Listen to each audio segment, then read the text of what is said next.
Bismillah Rahman Rahim. Hi viewers, Assalamu alaikum. Welcome to Learners Podcast. Today is the third part of the session number 4 on the training C++ to Python, the programming for the non-IT professional. This is part of our training on the data science. We are at the level number 1. You can say the first building block for developing the programming logic, and we are using, in this stage, we are using the GW basic. And today we will be doing some programming practice with the GW basic. We will solve some the assignments, programming assignments that I have given you in the last episode. And beside this, we will also learn some more commands and write some more programs. And this is also important to tell you that this is going to be the last session for the training at this level with GW basic. In the coming session, I will be introducing C++. One of the viewers has asked me a very interesting question. He said that, sir, don't you feel that your pace is slow? So a very simple answer with it that I am a teacher and I know that in the beginning pace should be slow. This is a simple answer. But if you, for its explanation, the thing is that we are going to learn the very technical thing we are learning. All right. I know where I have to take you, and that thing, that when I think about that thing, that is very complicated. Okay. And that is very advanced, technically advanced. So at that time, if you are not able to, I mean to say, don't have the grip on these basic concepts, and that it will be very difficult for you. Just take the example of the driving. In the beginning, when you learn the driving, you have to keep your pace low. You have to do practice in changing gears and all these things. You drive the car on the small roads. And just imagine when you move your car on the motorway. So just imagine, I mean, you will not just see, I mean, you don't have to see the gear at that time, that which gear are you going to change. You got my point? So you need to not only you have to learn the concept, you have to have the practice of those concepts. My requirement is that all my viewers, all my learners, they do the practice with these programs. All right. So in the beginning, don't worry, my pace would be slow, but with the time, you will see yourself. You might say me that, sir, your pace is fast. Okay. So, and you'll be ready for that. Well, before moving on, it is important to discuss about the data types. Well, in the programming, we come across the different types of the data. Okay, and it is important for us to have develop the understanding about it. As we learn more and more about the programming, we have to interact more with these data types. Right now, today, at this level, I am only discussing some basic data types, which I meant to say, which will develop our basic understanding about the different kinds of data that we use in the programming. So generally, if we divide the data types, we come across the 4 different kinds of the data. One is called the numeric data. Okay, numeric data mean the data in which we can use for the mathematical operations. Okay, like these digits. Similarly, another data type is alphabetic characters. In the alphabetic characters, like we have the both uppercase and the lower cases, we use this in our programming, but the main difference between the numeric characters and the alphabetic characters is that we cannot perform the mathematical operations on the alphabetic characters, but we do use it in the different ways. Okay, this is another type. Another thing is that we use is the special symbols, or we say it's the punctuations. Okay, as you can see, and also even on the keyboard you find these different characters: forward slash, backslash, braces. Okay, percent sign, hash sign, dollar sign. So we also need these things as well. So these are called the special symbols. Then comes another data types that is called the alphanumeric data types. That is a combination of all above data types. Like we can combine the numeric values, alphabetic values, and special symbols together, and you can develop the alphanumeric. Okay, another very interesting data type is the string data types. That is basically the combination of the characters, digits, and the symbols. Just like, for example, in the form of the sentences, we can write that this is, for example, as you can see, this is an example of a string. We generally put the strings within the inverted commas in the program when we do the programming. This is also an example of the string, and his roll number is 1234 hash Islamabad. This is also another example, and this is Pakistan. So in the programming, we use the word characters to represent different data types. Okay, numeric, alphabetic, and the special symbols. Okay, another important thing is the difference between the variable and the constant. Last time I told you that we have given some value to some symbol. Like I said, a is equal to 5. Alright, and what I told you was that in the memory there is a location. This is a mathematical notation, and in the computer this a is basically the name of the memory location, and this 5 is the value of stored in that memory location.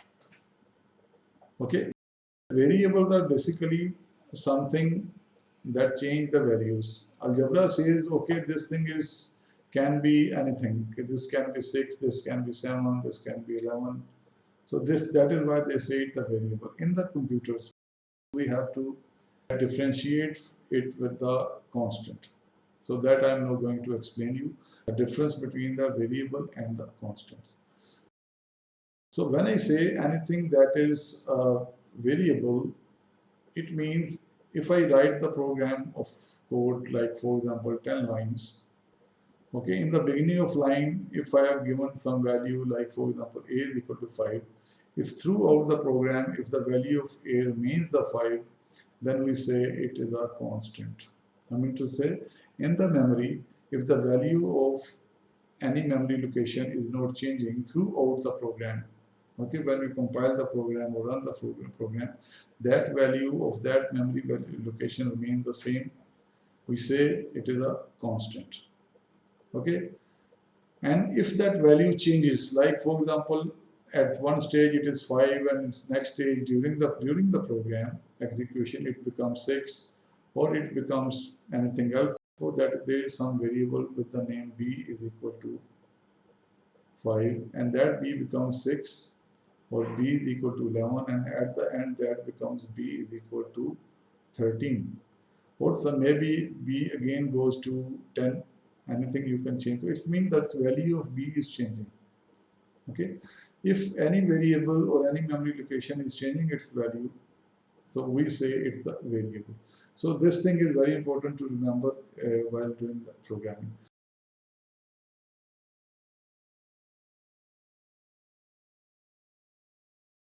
Suppose I write, if you are familiar with the table of 2, and that is a good example to explain the concept between the variable and the constant.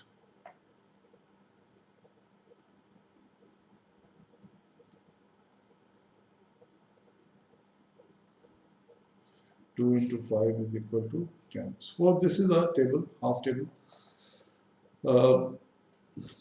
Suppose this is A, and this value is B, and this value is C. In the memory, if I draw the memory, for example, for this memory chart, you can say, you will find value of A remains the same throughout the program. If we write the program that first prints this line, then this line, and this line, and this line, and this line, it means throughout the program we have to keep this value 2 if we are writing the program for table of 2. So this value A is a constant. Whereas this value B, in the first line this is 1, for printing the second line we have to change it to 2, and then it moves on to 3, and so on, it moves to 5. Got my point? And this is called the variables. Similarly, C, although C is the formula, I mean A into B is equal to C, but this is also changing. Okay, so C is also declared as the variable because its value is changing. So this is very simple, very easy to remember in the, particularly some this confusion arises in the case of numeric values. So in the numeric values, we have the constants and we have the constant and we have the variables. Okay. Similarly, character variables and the character constants, string variables and the string constants. Anything which is same, that is constant. Anything which is changing, that is variable.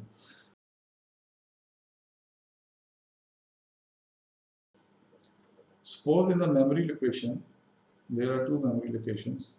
First, in it we have stored the C, and here we have stored the D. All right, and in the during the program execution, this C remains the same, whereas D become E and E become F, and so on. It is changing. So we say this memory location is having the variable values which are changing, and this memory location is having the constant character values. Okay, character constant and character variables.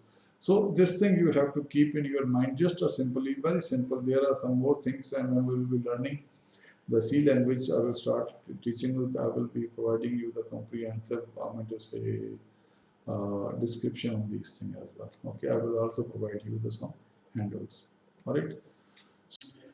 Okay, let's start doing the assignments. First of all, for this, I will open up the page of the related blog. This is the blog for this training. And I hope you are already familiar with this. I have changed its structure, menu structure a little bit to make it more, to say, user friendly. First one, this is the orientation session. If you click this, you will find the video related to the orientation session for this training. I have added another link, that is a roadmap. That is just to, to say, if there is any confusion in the mind of the learners, but how to follow this course. So I have made this page for this. In this, you will find these levels: level 1, 0, level 1, 2, 3. Okay, level 0 is the preparation level. Level 1 is the program development of the programming logic. We will develop the programming logic using GW Basic, C++, and Python. Right now, we are at this stage. Next come the basic procedural programming level, and then come the advanced procedural programming level, and then after that the object-oriented programming. Okay. Similarly, for the level number 1, as we are at the level number 1 with GW Basic, so we will just go on this link. This will take us to the level 1 GW Basic. So by clicking it, it will open up the page related to the assignment that we are going to do today. Well, the first assignment is the write a GW basic code to calculate the area of a rectangle. The formula is this: length into breadth, and you can also say the length into width. There is another thing, that is the perimeter of the rectangle, that is 2 into length plus width. Before this, I take you to the whiteboard.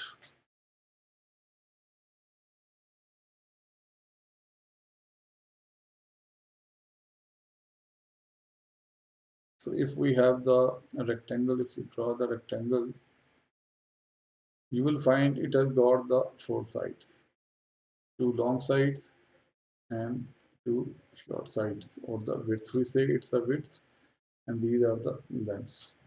Okay, so when we say the area is basically the space covered by the object. Okay, anything which is covered by the rectangle, that is called the area. And for the formula of the area is equal to length into width. Perimeter is basically the length of the boundary of this object. If we move from this side to this and start measuring it as well, so we will come across the perimeter. Perimeter is the formula for the perimeter is 2 into length plus width. Okay, so now we are going to write the program for this. It's simple. For in the line number 10, we will write the CLS. line number 20, we will take the input of the length, and at the line number 30, we will take the input of the width. Now we have the length and the width with us. So in the line number 40, we will calculate the area. Suppose A is the area. We will write A is equal to length into width. And for the multiplication sign, we will put the asterisk symbol on the key from the keyboard, which is the digit number 8. The key showing the digit 8. If we press the shift key with this, with shift 8, we'll find this asterisk symbol. This shows the multiplication operation. Okay, so A is equal to length into width. Suppose we have to calculate the perimeter, so we can do like this. Suppose P is the perimeter. We can say 2 into length plus width. This is one way of writing the formula. All right. If we print the value of A, we can say print inverted commas area is equal to. That is just to show. Okay. Then comma and then put the value of A. Similarly, in the 70, we will say inverted commas perimeter is equal to P.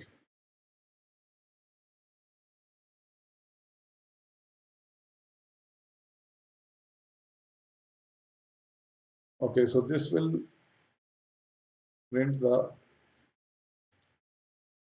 perimeter and this will print the area. And then at the line 80, we will write end. So with this program, not only we have calculated the area and also the perimeter. Mean it will take the value of, you can also use another statement as I've already in the previous session I've shown you, you can assign the value here as well. You can say L is equal to 2 and W is equal to 5 as well. This is up to you. But we are taking the input at the runtime. When we run the program, at that time we will assign this value just to make it generalizable. So whenever you run the program, it will ask the values and you can change the values. So you can use this program for the number of times. Okay. Now I will take you to the GW Basic Editor to write this program and run it in front of you. Okay, for writing the program, first of all, new, nothing. So now we can start writing the program. Line number 10, CLS. Line number 20, input statement for taking the value. Input, we will prompt here, give me value of length of a rectangle. Okay, inverted commas close, comma, and the length, for length we are using variable L. Okay, then the line number 30, similarly we will take the input, first prompt, give me the value of width of a rectangle. Okay, inverted commas close, comma, and then the W. We are giving the value W to the width. Line number 40. Now for the area, we assign the value in the A. A is equal to length multiplied by width. Okay, L steric W. This will calculate area. Line number 50. For the perimeters is equal to 2 multiplied by parenthesis length plus W. Okay, parenthesis close. This will calculate the perimeter. Now we will be writing the print statement. For print, First area, for the area we will also write the prompt here. The area of a rectangle is equal to comma A. At the line number 70, print inverted commas the perimeter of a rectangle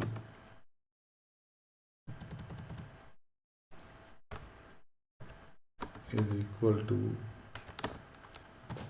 comma P. Okay, line number 80, and that's it. Control Z out of the program mode. So if we run this program, what would happen? Clear screen, give me value of a length of a rectangle. We suppose give it the value 5. Give me the value of the width of the rectangle. We give it the value 3. The area of a rectangle is 15 and the perimeter of a rectangle is 16. For the area, 5 into 3, 15, and for the rectangle, 5 plus 3, 8. 8 multiplied by 2 is equal to 16. That's fine. Okay. So if you just write down the list here, as you can see. Okay, first the line number 10, the first command, this will clear the screen, as you can see. Then input. It will take the value of the length L and the for width W. Okay, but we have used these inverted commas to prompt these inputs. First, it is the prompt is that give me the value of length of a rectangle. Okay, with this prompt, user is easily able to understand what is going to be entered. So it will give the value of the length, which I have entered the 5. And then the line number 30, give me the value of the width of the rectangle. For it, we have used this prompt and the value we have entered is 3. Then it has taken these values in the line number 40, these 5 and 3, L and W, and assigned its multiplication to the area, okay, which is the formula of the area as well. And for the area, we have reserved the memory location and name it as A. Similarly, for the perimeter, we have reserved the memory location and give it the name P. Okay, so P is calculating the perimeter and A is calculating the area. All right, so after this calculation, we are now able to output the values of A and P with these commands. The print command, the area of a rectangle is equal to, this is a prompt, A. As you can see, the area of a rectangle as it is printed, but this is in place of A, it has printed the value of the A by taking it from the memory. Okay, and this 15 is I meant to say calculated by this formula, length multiplied by W. Same is the case with this one, line number 70. The perimeter of a rectangle is equal to 16. All right, so that's it. Next assignment is write a GW basic program to add the following numbers. These numbers will be given to program at the runtime using the input statements and note as the assignment statement. I hope this is clear to you. So we are going to use the input statement in this case and also draw its flow chart. So simple question is there. I hope you can do it yourself. A plus B plus C plus D. So this is a simple question. So let's write the code for this.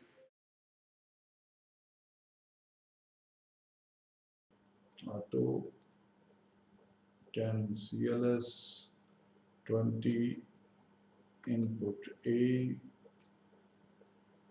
30 input B 40 input C 50. I'm not writing the prompt line here directly. I'm writing just to make you understand the logic. So you are giving A, B, C, and D 4 values. If it is taking note, it is going to add it. So we say the sum is equal to A plus B plus C plus D. That's it.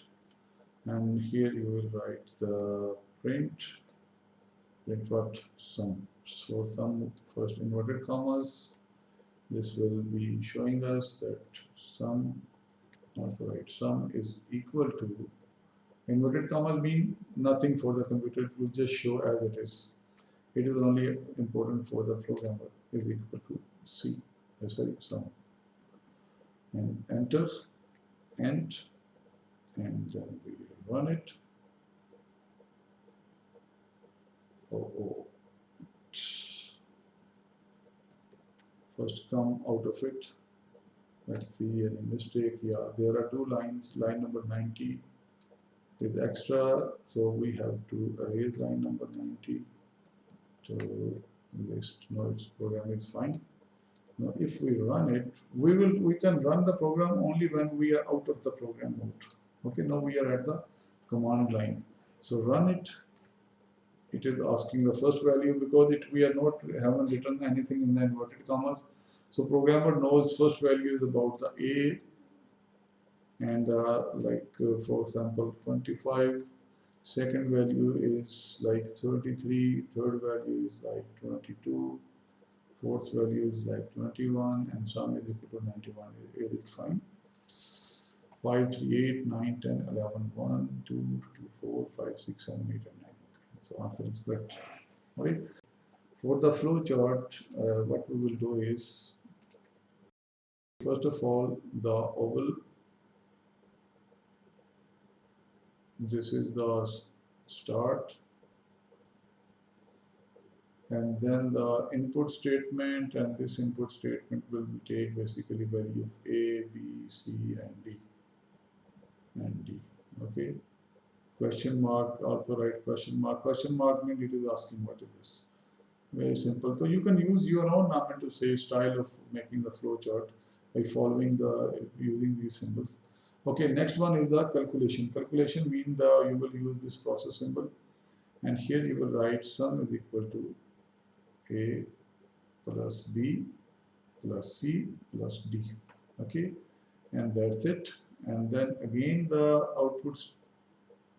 This is input for, again you will use the parallelogram. Here you will print the value of sum, and again you will terminate it by the end statement E and D. So that is a simple flow chart.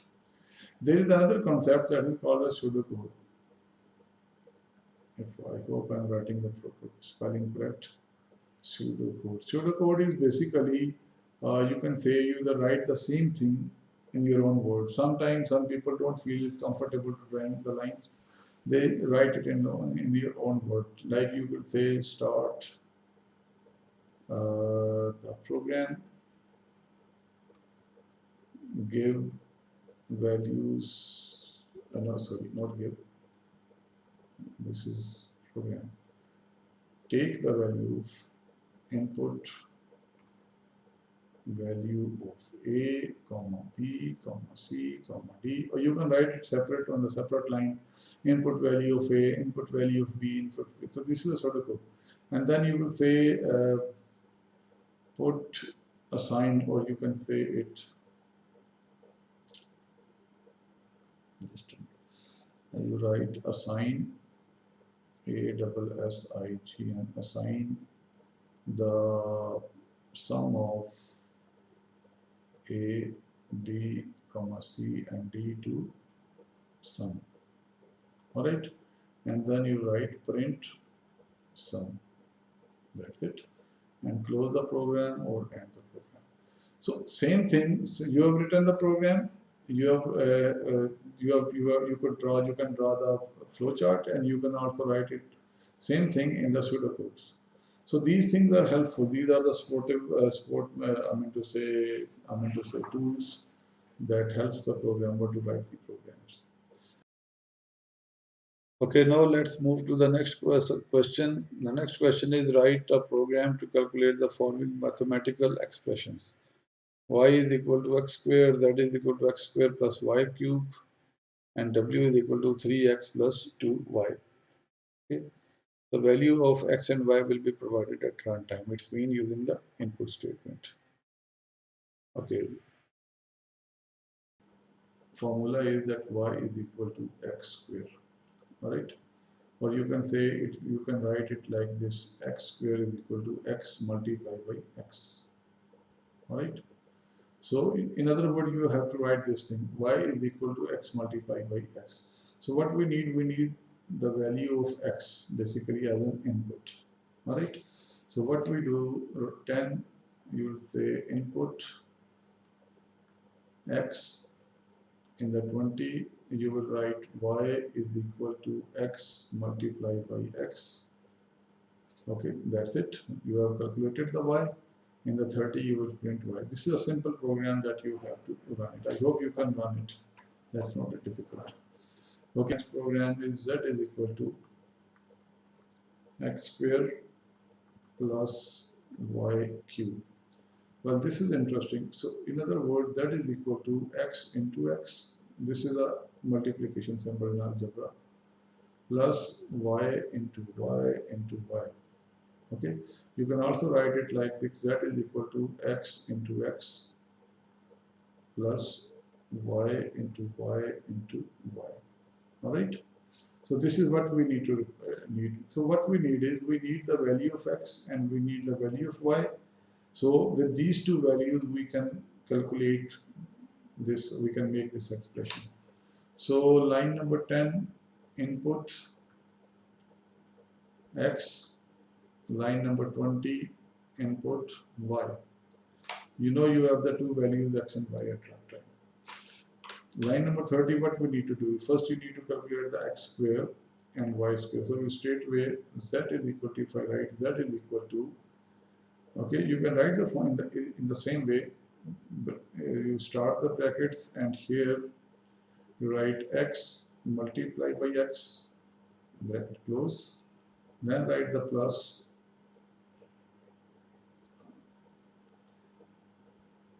y into y into y. Okay, basic language is so smart, it understands, it allows you to write the expression in the same way. Okay, so what would happen? It would calculate you this thing, and if you write the 40, if you just print that, it will print it. Okay, I just write it for you, this program.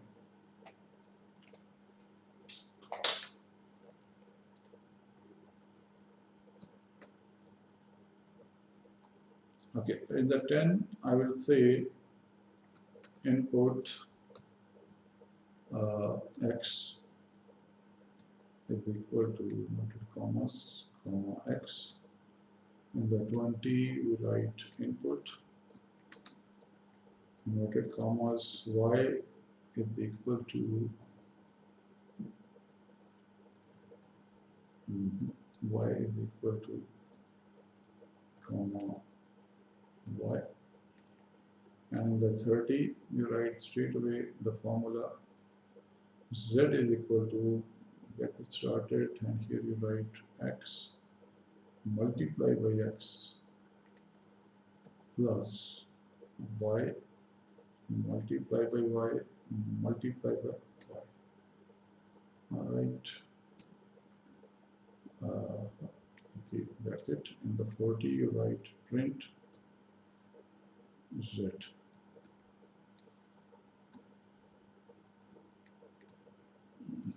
Z. Right. In 50 write end. Okay, control Z. And here if you run the program, x is equal to, if you're asking us, we say 10. Okay, we write simple 2. Y we write 3. So it is 31. So let's calculate it. Let's calculate it. We given 2 and 3. Okay, what happens?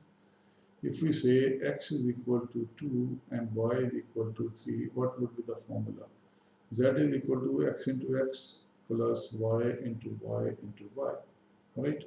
So it would be 2 into 2 plus 3 into 3 into 3. That is 4 plus 3, 3 is 9, 9 3 is 27, and it is equal to 31. I mean, it's fine. So our program is giving you the correct result. There is another way to write this program to make it more modular one. Okay, in place of writing this code, I write it in this way. Uh, if I just remove this one,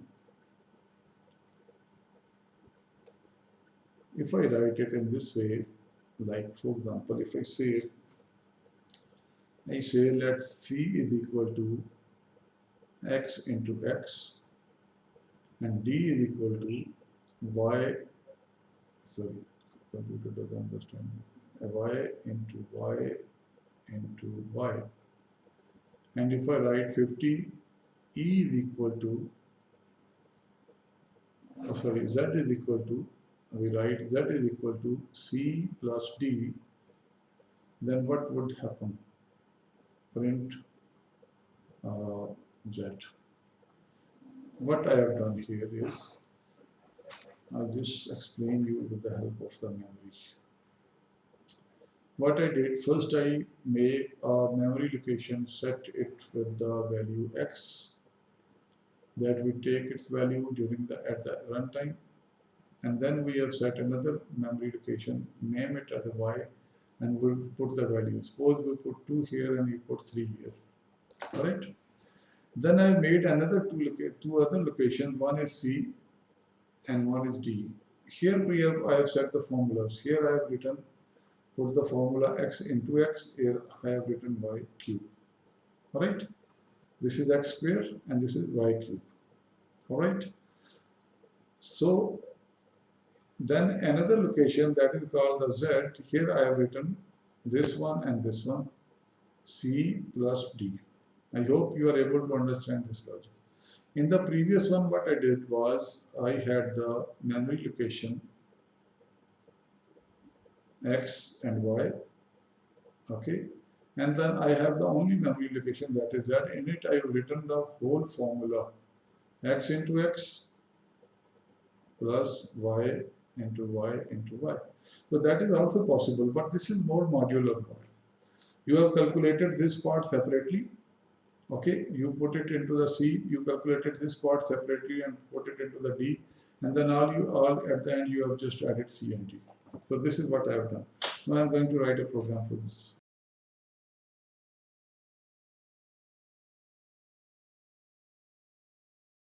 New, there's nothing in it, so in the now I write the auto.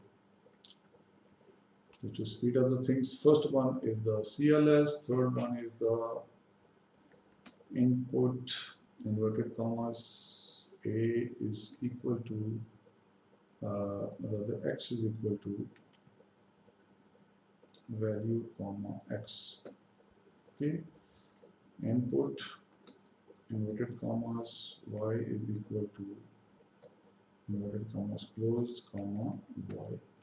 Okay, in the 30 we write C is equal to x multiplied by x, and then D is equal to y multiplied by y multiplied by y.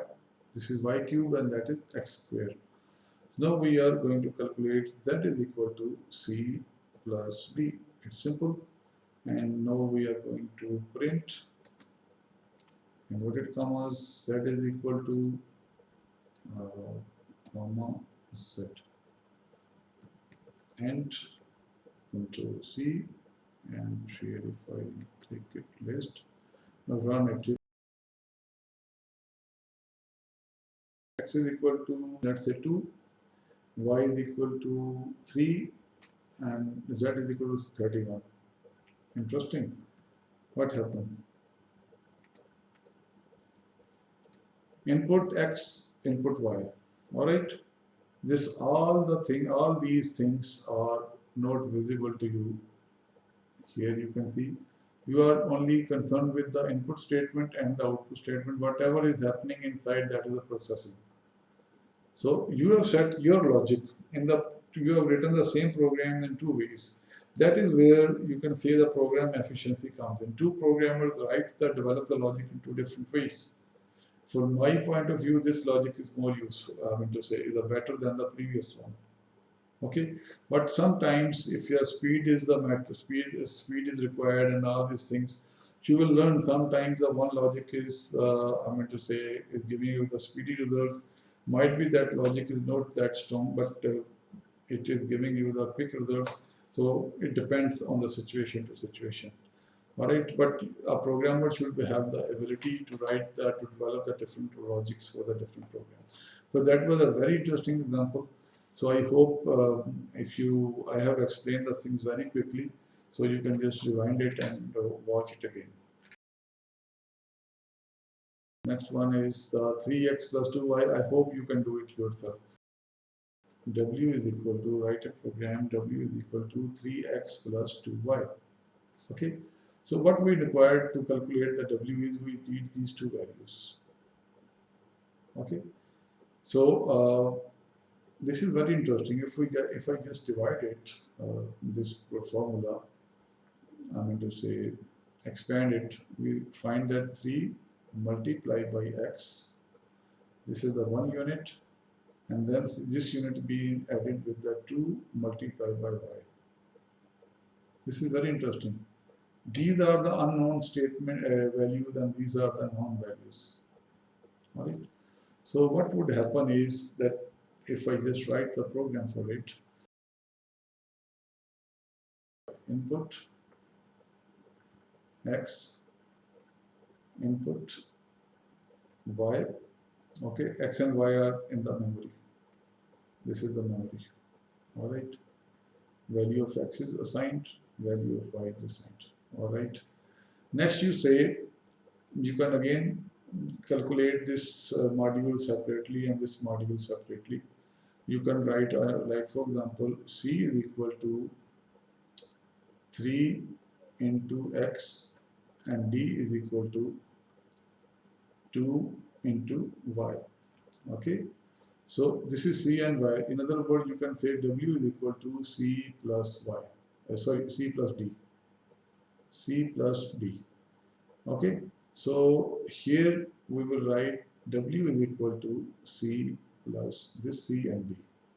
So this is same as this one and this one. So this is one logic.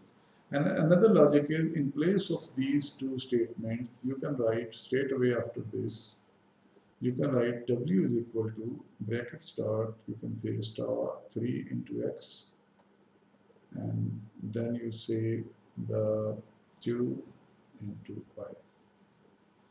Okay, inside the places.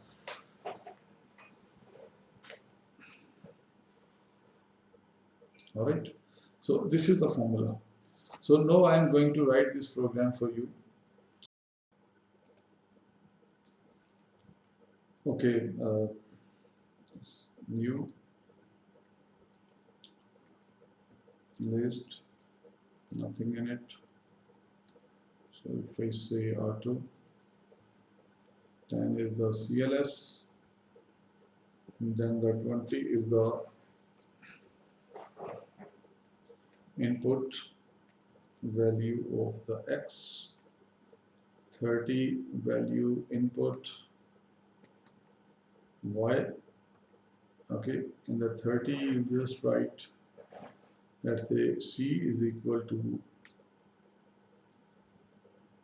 2 into, sorry, 3 into X, 3 into X, and then you write D is equal to 2 into Y. Okay, this is the formula. Now at the end you will write the W. W is equal to, you just start the parentheses. Well, these are the three different symbols like this one and also this one. These are the different names are given to it, the brackets, you can say the parentheses, okay, curly brackets and all these things. So you will learn these as well with the time, but this one is basically, this is called the parentheses. So generally we say all the things which are in the, I mean to say the parentheses. Sometimes a common word the students of the mathematics they say the brackets, but these are the small brackets, and these small brackets are also called the parentheses. Okay, so W, we start the parenthesis and 3 into 3 into x, bracket close, and plus 2 into y, then these small brackets are closed. Okay, and then the print W, that's it. And this is last, it is, oh, again it is a mistake. Control C, we have to come out of it. I think the 100 number line, okay, it's fine. In the line number 90, there's a list. So Control C, sorry, we have to write 90. And then again the list, that is fine. So if I run the program,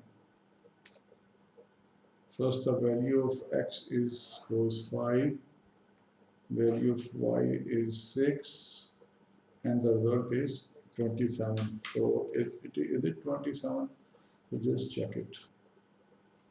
W is equal to 3x plus 2y, alright.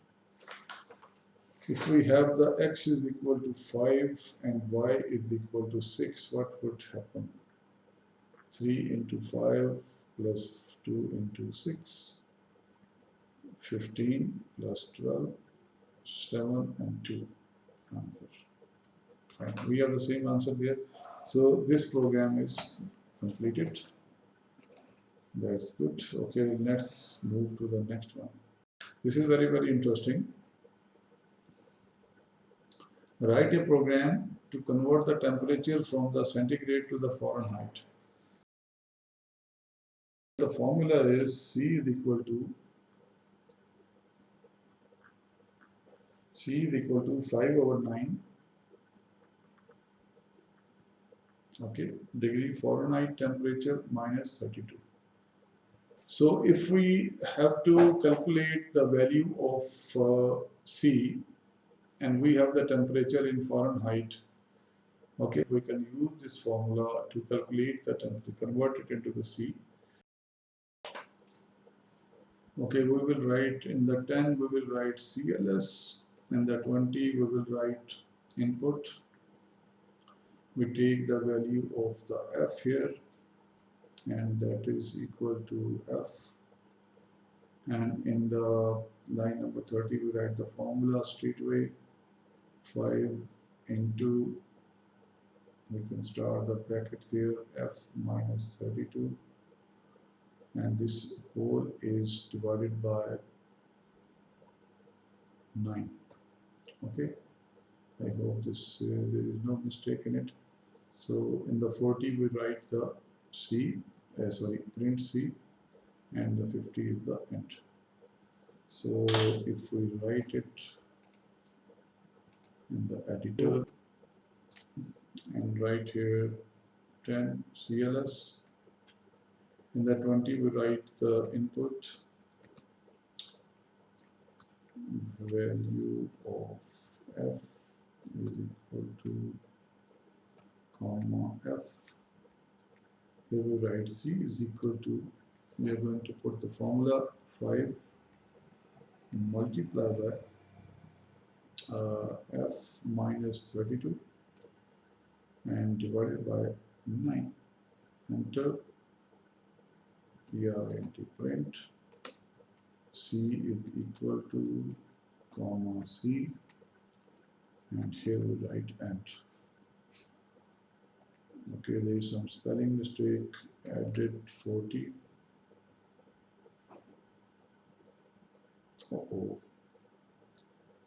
Control C, list, line number 60, correct it, list, and there is a mistake in line number 40. Added 40. Okay, this is print, print. Enter. Again check the list. No, this is fine. Alright. So if we run the program, if I give it the value of the 40 degree, So what would be the result? 4 degrees centigrade. Okay. And if we give it the value, suppose run it again, uh, 50 degree, so it is 10. So this is how you can, write the programs. There is another assignment, write a program code to display a mark sheet of the students by taking marks as input at runtime. Okay, now I explain you this, and then I hope that you can do it yourself. Uh, what it means is you have to write the mark sheet. What is the shape of the mark sheet? Suppose this is something like this. Uh, okay, there is a name of the, we write here the mark sheet.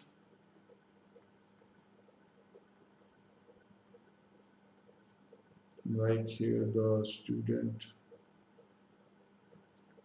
name. Okay, then you will print that name here, and here you will write the subject, and here you write the marks. Okay, and here you write English, here you write 60 marks, you write Urdu, here you write 60 marks, here you write math, and that is, it gives you the, right, for example, you write 80 marks, and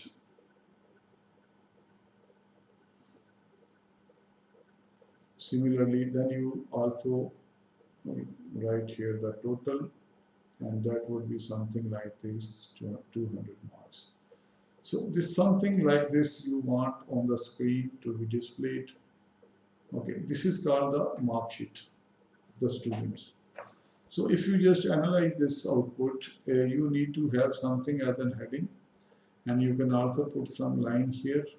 Then write the student name. If you just recall the program number 1 that we have written, and then after that, what you need to do is you have to write the subject and the marks, and then again you can write the line here. Here you have to do it in the 2 different ways. One way is you straight away just write the print statement or write English 60, Urdu 60, Maths 80, and something like this. And the other way is you can take it English as a variable, put the value of, give the value of 60 to the English, value of 60 to the Urdu, and for math you also give the value of 80 to the math, and then you just print it in the same way. All right. So I have written this program for you. Okay, and I have already also tested it, and just to save the time, I'm just, this is what I have typed. I just explain you. This is a long program. So, like first of all, screen in the first line there is a screen clears, CLS. It clears the screen. Then you have to give some inputs. As I've told you, you have to give the name of the student. You have to give the marks in English, marks in Urdu, marks in mathematics, marks in computers, and then you calculate the total of that. When you enter the marks, name of the student, if you see there the difference between the marks in English, that is a numeric value, 10, 20, 30, 40. But name of the student is the name of the characters A, B, C, D, like my name, Musa Kaleem, and so something like this. So for that, that is called, in the computer, we say it's a string, S-T-R-I-N-G, string. So for the string in the basic, we use this dollar symbol after this. So basically, n is a variable, but that is a string variable that will store a string of the characters in the memory. So keep this thing in the mind. Okay, next comes in the 30 marks in English, inverted commas, then English as a variable, then Urdu, then mathematics, and then computers. Okay, this is the same that we have written in the past. Then you set the formula, total is equal to marks in English plus Urdu plus math and this computers. So whatever the values is stored in the English, Urdu, math, and computer, it will go into another memory location which is called total. Okay, So then the screen will be cleared. After taking the input, computer will then show you this thing. Now I am just going to run it for you. Run it. Name of the student. I say it is for example, Musa Ali. Alright.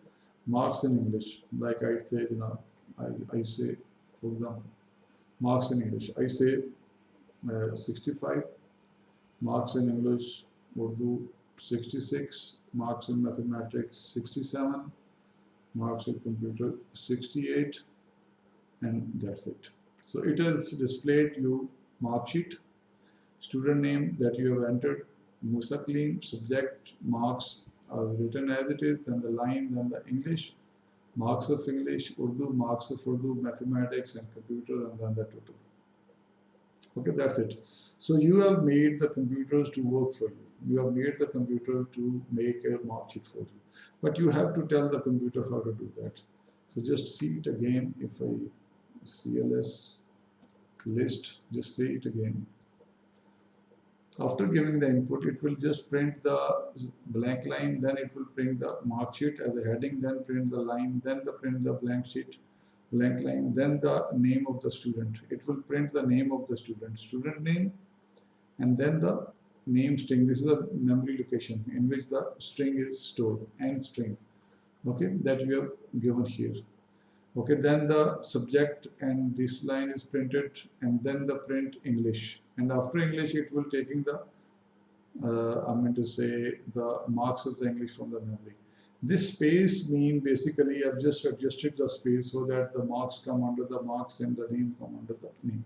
So this is little bit adjustment you have to do with the one or two times that you will be able to set it, align it. Then the total, and that's it. I hope you understand it. These are the variables. Okay, these are the, I'm going to say the character that you have printed as it is. So that's it. It's better I save it. Save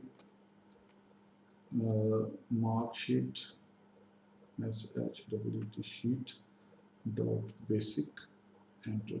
It has saved me. All right. Sometime you might be, I mean to say, thinking that why we are not saving this program in the hard disk or in the computer. We just run it, and just when we next time we start it, we won't be able to load it again. So there are the two commands. If you see at the bottom of the screen, the save command and the load commands.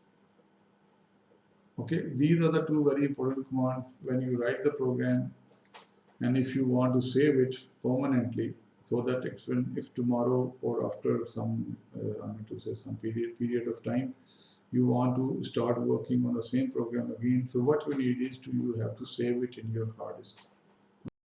Because actually, for this you have to understand one concept here. The concept is that actually we are working in the as I've told you, computer has the three parts. One is the input, and one is the output, and this is the CPU processing. This is output, this is input. And the memory is the part of the RAM, is the part of the main memory. This is where we are working. Okay. And there is another external memory, or we say the auxiliary memory, like hard disk, like USB. Okay. I mean, that is not the part of the CPU, that is outside, where you can save the things. All right. So if you go into the in Window Explorer, here you can see these are the drives: C drive, D drive, and E drive. This is actually the same single hard disk, and these are the different partitions we generally make in it. In the C, we generally keep the software like Windows, and whatever we install in this computer, we save it into the C. We generally keep our personal data in D and the E drives. This is general practice. So when we work in GW Basic, it also saves it somewhere. Okay, suppose like this is a program, I have written it. Okay, if I save it, save, and inverted commas, I say first dot basic. Basic is an extension. Anything which is written with dot basic, computer will take it as a, I mean to say, the basic program. So if you just enter it, it has saved it.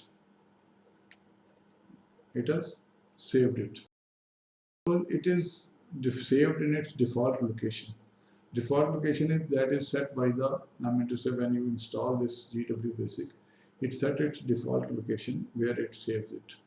Okay, I know where it is saved. Like for example, if I find it, if I take you to the C drive, so there is a user folder. In the user folder, there is ABC.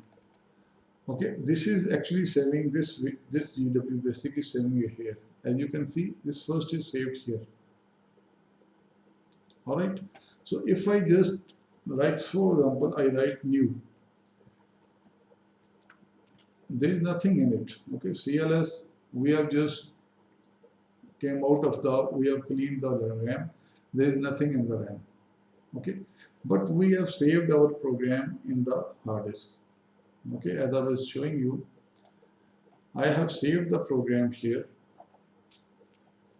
from the RAM and name it as a FIRST first dot basic, and then I have cleaned the RAM. I'm going to clear the RAM by the new command. In the previous sessions, as you can see that I was not saving it, so I was not able to reload it. All right. So, but now I am able to load it because it is saved in the hard disk. I can load it 100 times. All right. Now I am just going to show you how to do it. Like simply just write again for your into the confidence. Just write list. Just write list list. There is nothing in it. Okay. But when we say load space inverted commas FIRST first dot basic inverted commas closed, enter NYUSC list, it is taking you the program. It is picking that program and putting it back into the RAM. Now we are able to work it into the RAM. But it is saved. So whatever you change in it, if we do some changes, if we not save it, so those program, I mean to say, just I explain you here this concept. Suppose this is the first dot basic and you do some changes in this program, but you don't save it. So when you again load that program, so this program, the version of this program will be loaded, not the changed one. So it's better whenever you change the program to again save it.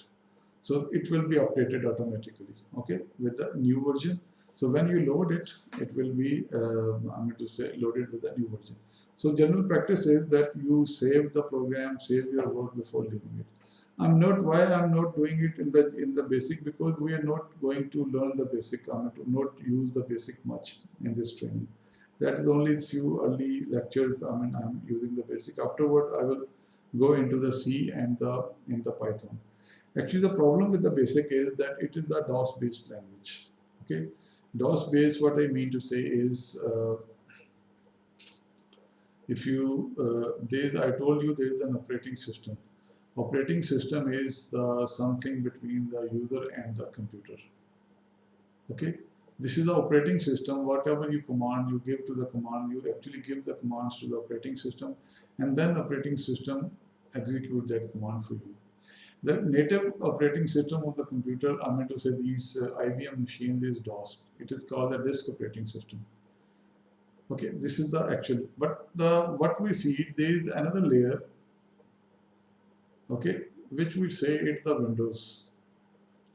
The Windows has become the operating system as well, but actually Windows is an interface between the DOS and the user.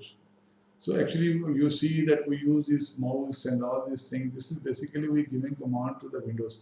Windows further take this command and give it to the DOS, convert that command to the DOS, and then the DOS execute it. So this is another layer.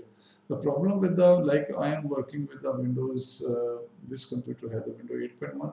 So in the 8.1, if I have to execute anything in the DOS, all right, so I cannot use it with the Windows directly. I have to open a DOS Windows in it. That is called the DOS shell. So DOS shell is a program that opens the DOS Windows for you. that artificially, I mean to say, it's open with you. You just feel that you are, I mean to say, working in the DOS mode. Like when you run the basic program, this is basically, if you, I remember in the past when I used to do run these work on these basics on the DOS based computer, the screen shape was like this. So here I am using the DOS shell. This is the basic shell, okay, DOS based shell, where I am working in this is a DOS GW basic editor in which I am working. Okay, same is the case with the DOS. So whenever I have to execute the command, okay, so I have to go into the DOS. This save and all these things, all these commands, they are basically interact with the DOS. So for that, what I need to do is I have to install the DOS shell. Without the DOS shell, it is difficult that for you to save and load. You cannot do it. I'm going to say here I cannot save it into the C and the D drive and all these things. For that, I have to install the DOS drive. In some other time, I will be showing you how to do that. I will just give you demo, or I will make some small program, small video on it, just to explain that. But right now, as I have told you, just go into the C drive, and there you will find the user. In the user, you will find the directories ABC. Here in my computer, it is ABC. In the ABC, you will find the, I mean to say, the program that you work that you save in the GW Basic.